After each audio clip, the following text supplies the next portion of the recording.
I never like to follow Rama. I just want to say that. The word retired conjures up all kinds of images: a rocking chair, a golf cart, spending the winter in Florida, or picking up a hobby. While we are here to honor the 2017 New York Holstein retired master breeder, sadly none of these images quite fit him.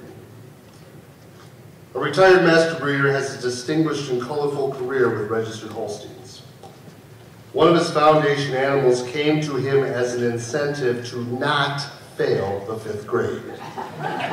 So those of you who are parents and grandparents might want to keep that one in mind. The daughter of Curtis Candy Dean Superb, born in 1955, developed into an 87-point cow, cementing our honoree's quest to breed and develop great Holsteins. Accomplished in 4-H and FFA, he was passionate about showing. At a young age, and our retired master breeder trained under some of the best, including his lifelong mentor, Hugh Oak. He traveled well beyond his native Western New York with enviable show strings, learned the tan bark, how to fit and care for show cows, furthering his love of great Holsteins. One of the stories our retired master breeder can tell is standing 3rd in the H cow class at the New York Spring Show in Cortland in 1970. On top was John's Lucky Barb, led by Peter Heffern. In second was Don Collins with Tuckaway Tilly. Our honoree was in 3rd with a homebred cow that eventually scored excellent. And in 4th was Dave Younger with Green Bank's Admiral Louis, who would go on to be All-American that year. Pretty good company to stand among, both the cows and the leadsmen, for a 25-year-old who only brought 1 cow to that show. Perhaps it was his mentoring by others that has inspired our retired master breeder to take particular interest in helping young people.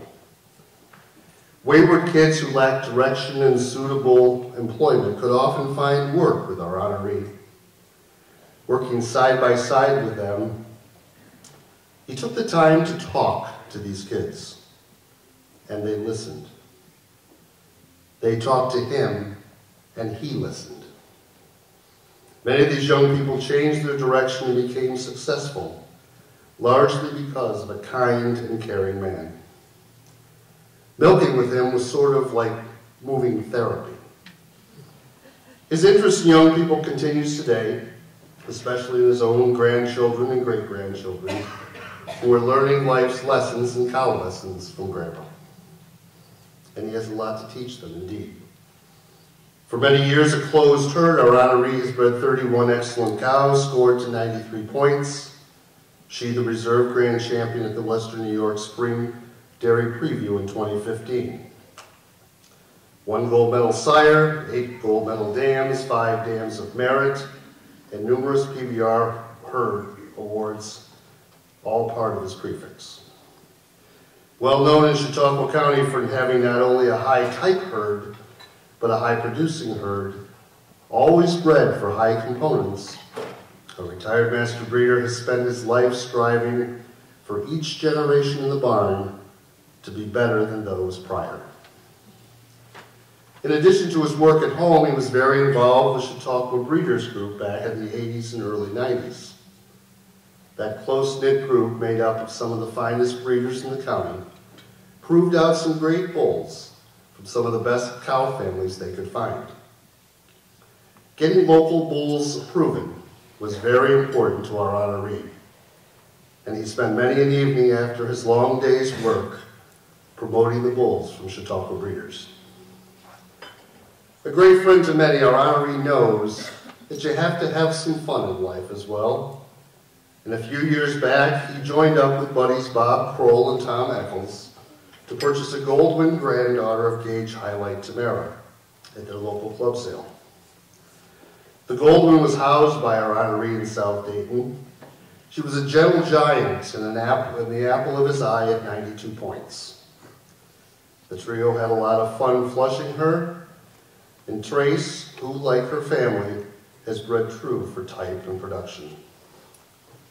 Both Bob and Tom hold our honoree in high esteem. You can tell a lot about a person by what others say about them. And the folks who know our master breeder best wane eloquently about his convictions, his work ethic, and his pleasant personality. Bob Kroll of Greenbanks Farm calls our honoree his best friend. They were in the same graduating class in high school. They have never lived more than 1.5 miles apart. Bob's words, "It's been a joy to have him right near me. He and his dad always had fancy cows, big frames, strong front ends, wide, deep-bodied cows. Always some of the best in the county." His friend of many years, Annalie Lynn, says, "What a kind-hearted soul he is. Over and above his ability to raise and know good animals, he is a humble person. His greatest points are his compassion for people and his cows." Wonderful words from longtime friends. And tonight he's joined by his wife of 43 years, Lucy. Together they have a daughter, Heather Gregory, married to Dave, and they have 2 children, Autumn and Colin. Son Chris and his wife Becky are now the next generation at the helm, breeding Holsteins with Dad's lessons and influence. They farm with their family, Melissa and Rodney Spindler, their children Savannah and Sayer, along with Jocelyn Wheeler, Merle Wheeler, Trent Ivett, and Sandy Ivett. Grandpa has much to be proud of, and he is. If breeding cattle is truly an art as much as a science, our honoree came by his talent and accomplishments honestly. For exactly 30 years ago at this convention, his father, Lynn Ivett, was also named retired master breeder. So the torch was passed, and our honoree has done it proud. So join me, friends, in honoring our 2017 New York Holstein retired master breeder, the true master at Halo, Crest, and Chautauqua County, Howard Ivett.